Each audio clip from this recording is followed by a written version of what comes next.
Hey glorious ones, this is a heartfelt message from Sophia Wren, and I'm here to help you heal your story, inspire your spirit, and write a beautiful world into being. And today I want to talk about permission to call yourself a writer. And for me, this is a very personal process, and as I've come to deal with it, I found that it's a difficulty for a lot of people. And it was even something that I thought a lot about when I started to make my tagline and everything, because I thought, should I talk about writing? Because I know a lot of people don't think that they're a writer, but they really are. So I'm going to talk about this today, and by the end of it, I hope you're going to feel a little confident and have a few great action steps that you can take if being a writer is something that you want to own and something that you want to be. So for me, I've been writing ever since since I can remember, but I remember really writing creatively in middle school. I'm 26 now, so that was over a decade ago. Over 15 years ago. It's been a long time, and since then, that's around when I started my first blog, and I started blogging. And granted, it wasn't under my full name because I was a teenager. My parents thought that would be a bad idea, and they're right.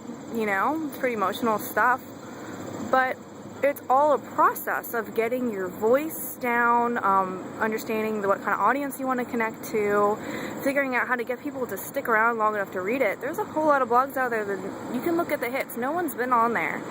I wanted people to read it. I didn't want it to just be therapy, because that's what a draft is.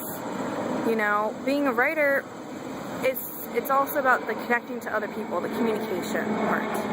And I think that's where we get really scared to call ourselves a writer, because we haven't been officially recognized with a published book, or, we're not online famous yet, or, we have a lot that's in edit mode, or we're drafting it. It's not quite ready to share yet.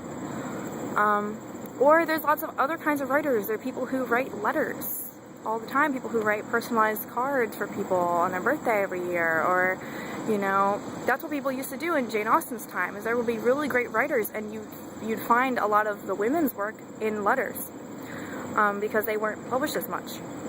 And now we have this beautiful system where so many people can self-publish, but a lot of it, it puts people off because they might read a book and it's not good, and they don't want to be like that. They want to wait for their break with a real official publisher before they call themselves a writer, before they have the evidence.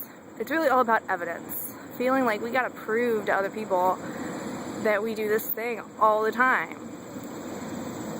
So I'm dealing with this, deciding, what, screw this. I'm tired of psyching myself out. I'm a writer, believe me. And so here are some steps that I took. First step I took was to just write a whole little rant about how I'm a writer.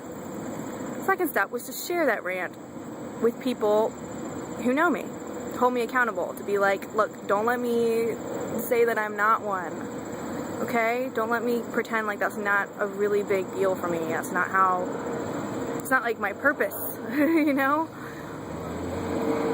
third, I shared it with other writers, and all of them said, this is really great that you did this, that you shared this, because we've all been through this, and this is just part of the process, and you just have to keep going.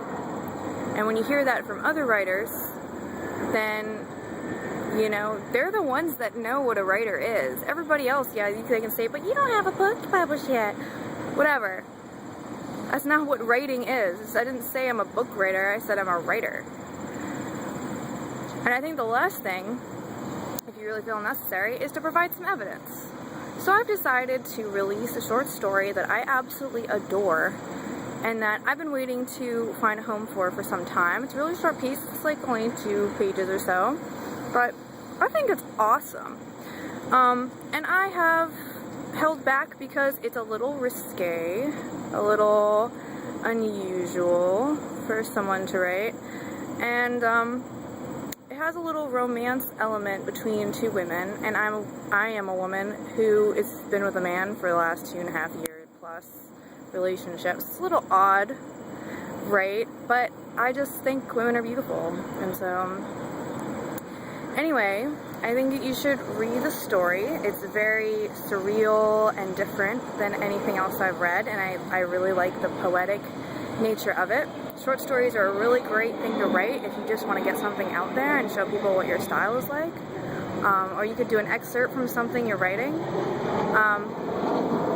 You know, it's easy for us to hold everything tight to the chest because we want it to be so perfect. But in the end, we just have to communicate it.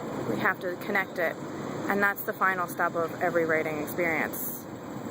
Otherwise, just something for ourselves. And that's great too. I still think you can call yourself a writer. But if you're worried about what other people would think, then it's time to let them in. Alright, you have a great day.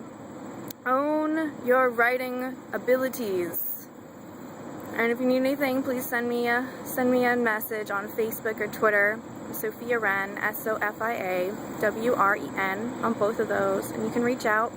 Please share this or comment or like this or pass it along to a writer you know who needs a kick in the pants. Alright, much love. Mwah.